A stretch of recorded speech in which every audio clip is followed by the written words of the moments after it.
Fala pessoal, tudo bem? Mais uma semana para nossas perguntas e respostas. Para quem deixou as perguntas aqui nos comentários com a hashtag AprendaPBI. Nessa semana eu escolhi 4 perguntas para responder, tá? Perguntas muito legais, inclusive. Antes de começar, se inscreve no canal, deixe seu like aqui para que mais pessoas possam visualizar esse conteúdo também. Vamos lá então? Primeira pergunta. E a primeira é do André Menezes, que perguntou o seguinte: preciso fazer um rank X de loja e vendedor, porém as colunas estão em tabelas diferentes. Beleza, como é que a gente faz isso então? Vamos lá, Power BI. Eu tenho aqui uma simulação com subcategoria e país. 2 tabelas diferentes, ó. Cliente é uma e produto é outra, tá? E eu coloquei uma medida lá de total vendas para ele ordenar, né? Para ele poder visualizar total vendido por cada uma dessas combinações ali de subcategoria e país. O que ele quer é criar, pelo que eu entendi, né? Criar um ranking, aqui uma medida que é ranking, onde esse é o primeiro, segundo, terceiro, quarto, quinto, sexto. Como é que a gente faz isso? O Rank X ele pede sempre uma tabela para a gente poder criar essa ordenação, né? Fazer esse ranqueamento aqui, esse ranking. Então vamos lá, ó. Eu vim aqui em medidas, eu deixei criadinho aqui já, que está... Não deixei criado? Deixei, né? Ranking subcategoria, tá aqui, ó. Olha lá. Criei uma variável tabela, onde eu fiz um cross-join. Já que eu tenho 2 colunas em tabelas diferentes, eu vou agrupar elas, tá? Numa tabelinha única, com o cross-join.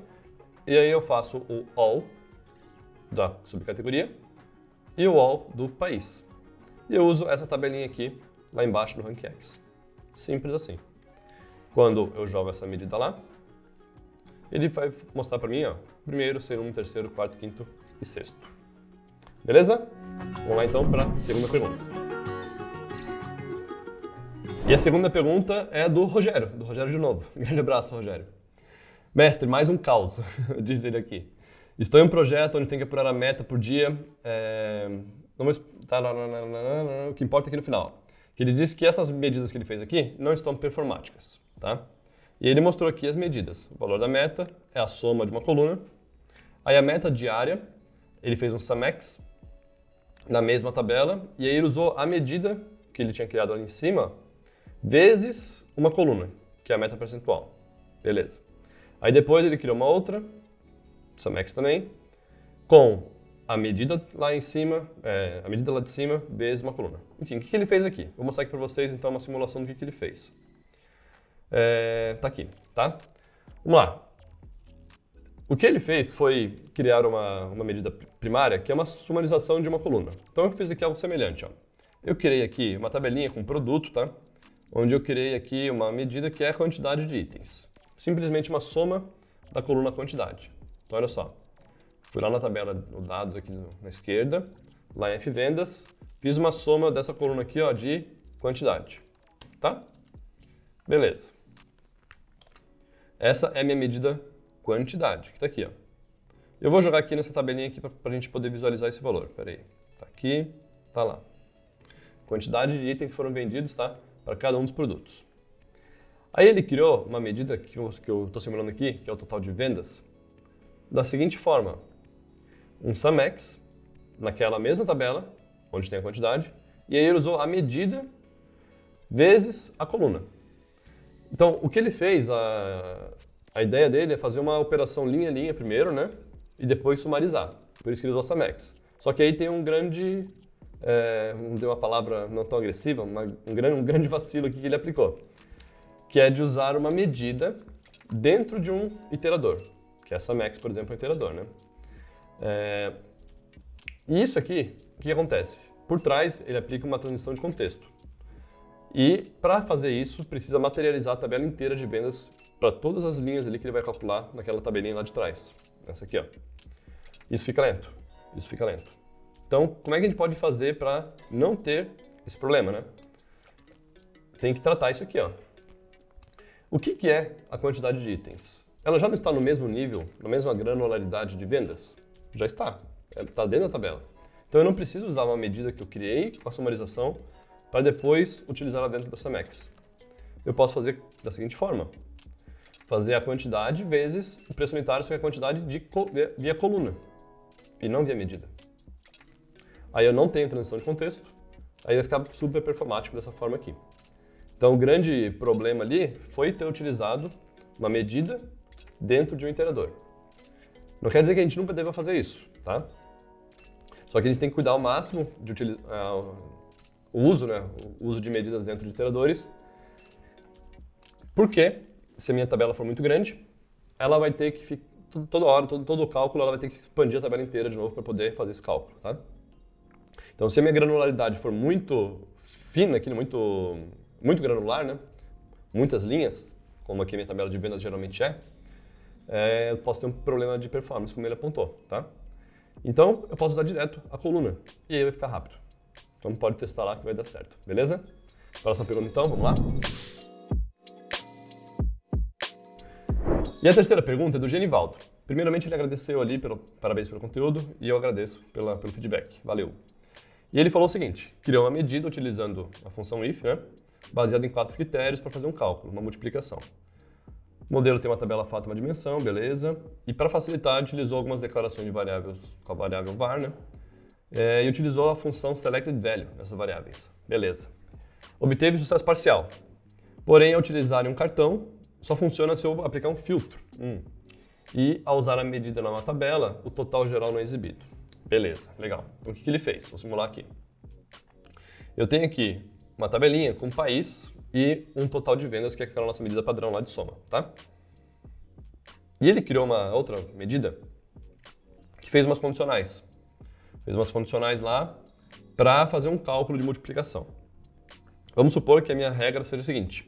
Se o país for França ou Alemanha, Germany, eu quero pegar o meu total de vendas e multiplicar por 1,5. Sei lá por quê, só para simular.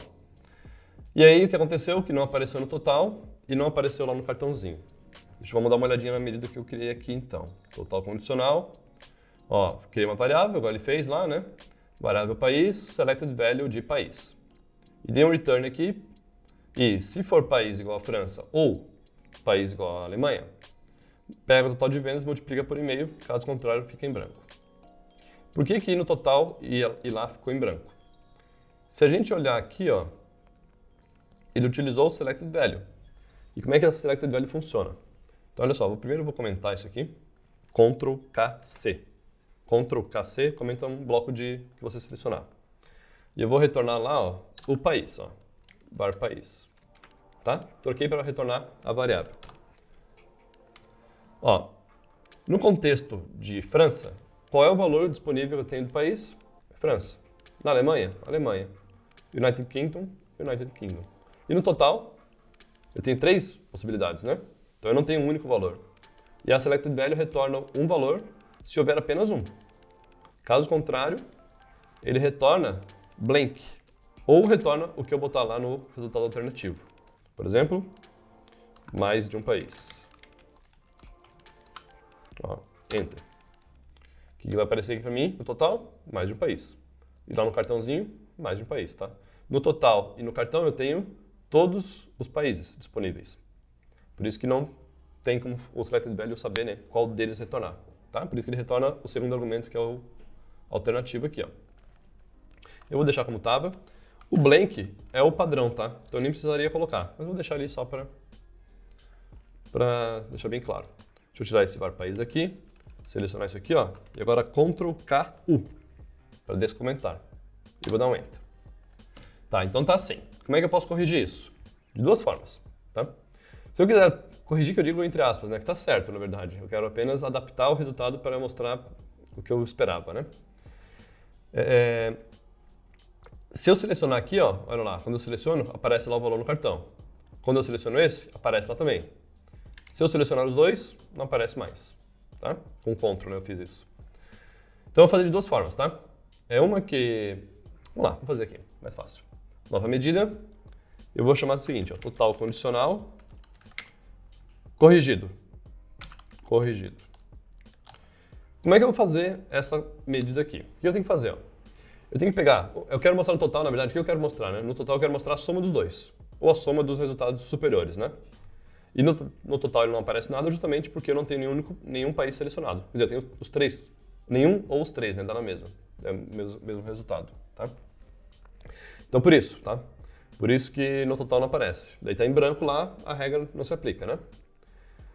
Tem que sempre pensar no contexto, tá, pessoal? No contexto do total é um novo cálculo, isso é importante. O total não é a soma dos de cima. Ele é um novo cálculo. Então o que eu tenho que fazer é somar esse e com esse, que está em branco, né? Então eu tenho que fazer uma iteração entre os países. Tem que fazer um processo aqui iterativo, né, para ir nesse país, que é a França, pegar o valor, ir na Alemanha, pegar o valor, ir na United Kingdom, pegar o valor e somar eles depois.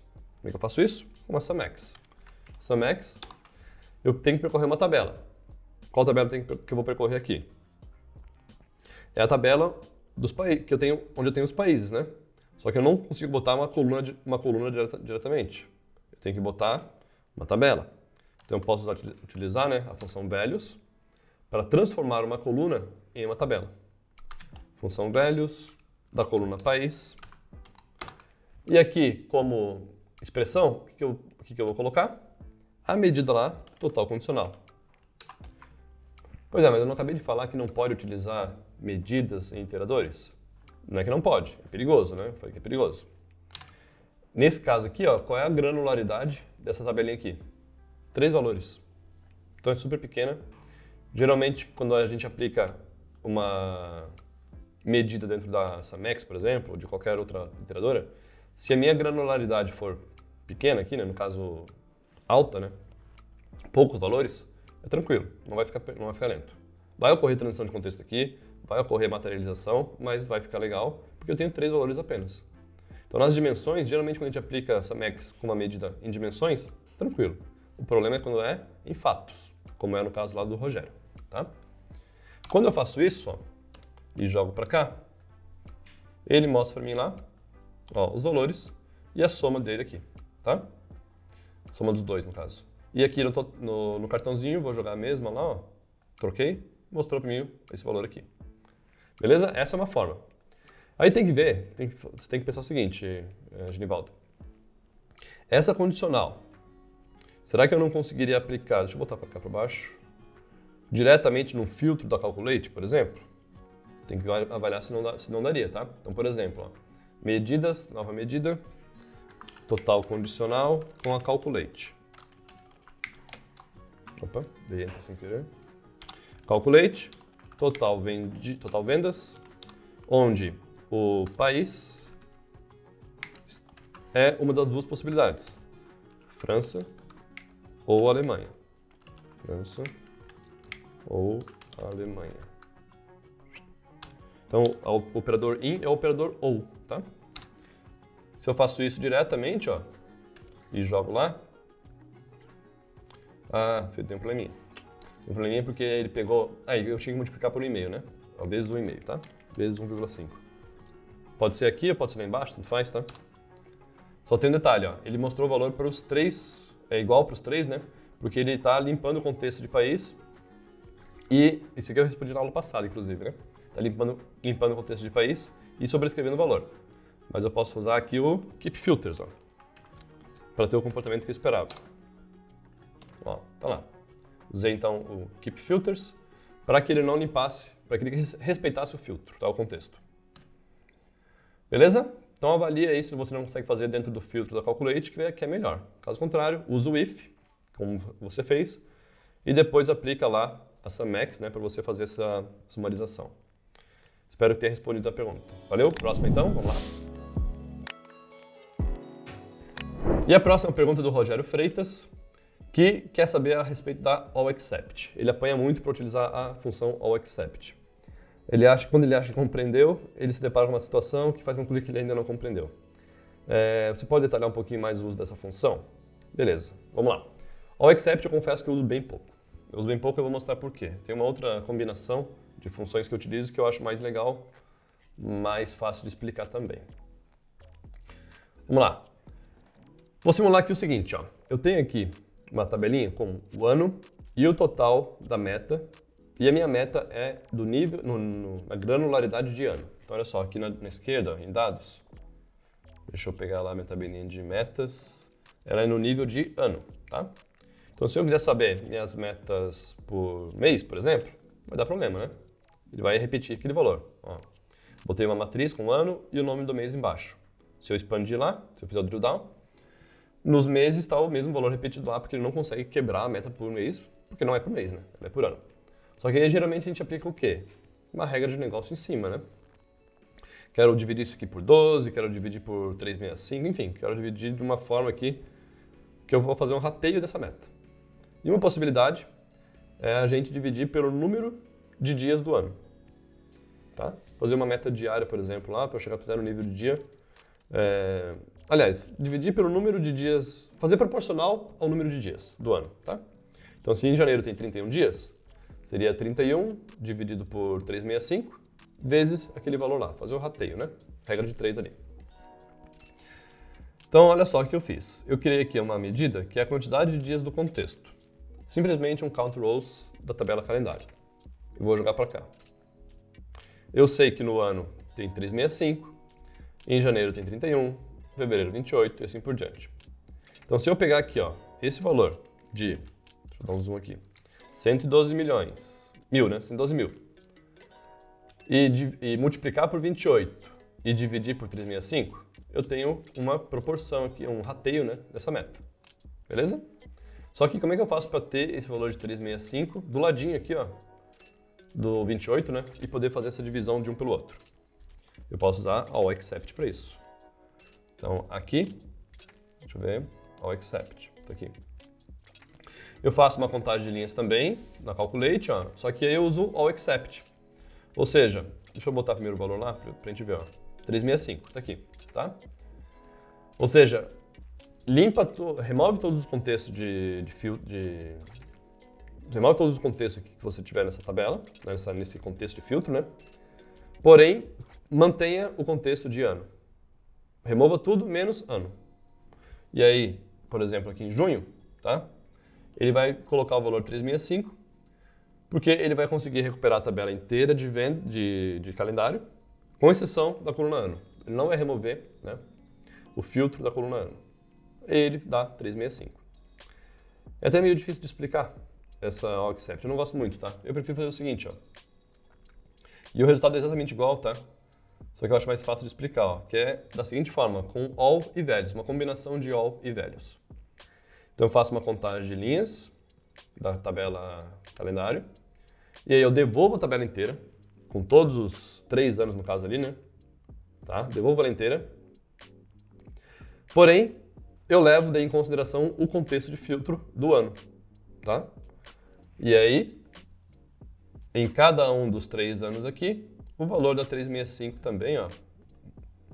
Só que eu acho mais fácil da gente entender quando a gente utiliza a all e a values. Então, me devolve a tabela inteira de vendas de calendário, me devolve ela inteira. Só que leve em consideração a coluna ano. Leve em consideração, tá, qual o ano que eu tenho aqui, qual o contexto que eu tenho do ano. E aí me dá 365. Se eu pegar agora, então, meu total de metas, multiplicar pela quantidade de dias de contexto e dividir por uma dessas duas, eu tenho a proporção da meta. O rateio, né? Deixa eu fechar essas duas aqui. Olha, o método do rateio está aqui. Metas, total metas, vezes quantidade de dias do contexto, dividido pela quantidade de dias do ano. Tá? Um pelo outro, dá lá. Então tem aqui meu rateio da meta por mês. Se eu andar mais um nível lá, ó, tenho por dia também. Então no nível de dia ela é fixa, né? Ela é igual. Então eu fiz uma meta diária aqui, fazendo proporcional, né, ao 365. Aqui no caso no dia, né, eu faço 1 vezes o valor da meta, 1 vezes o valor da meta, dividido por 365. Tá? Meta aqui um rateio da meta, né? Claro que é uma conta meio burra, né? Mas é uma solução, tá? Então é isso, pessoal. Eu prefiro usar, então, essa combinação aqui, ó, de all e values, tá? Eu acho mais legal, mais interessante do que usar a all except. Beleza? Feito, então. Respondido aí todas as 4 perguntas dessa semana. E na semana que vem tem mais um episódio, então, do nosso Aprenda PBI, nossa playlist, tá? Onde eu resolvo, então, problemas que vocês deixarem aqui com um comentário, né, com a hashtag Aprenda PBI. Não se esqueça de curtir esse vídeo, tá? Dá um like, inscreva-se no canal, não custa nada, tá, pessoal? Isso vai me ajudar bastante e também vai fazer com que mais pessoas visualizem esse vídeo, esse conteúdo. O download das soluções disponível no link abaixo, então, aqui na descrição. Tá bom? Vejo você na próxima semana, então. Um grande abraço.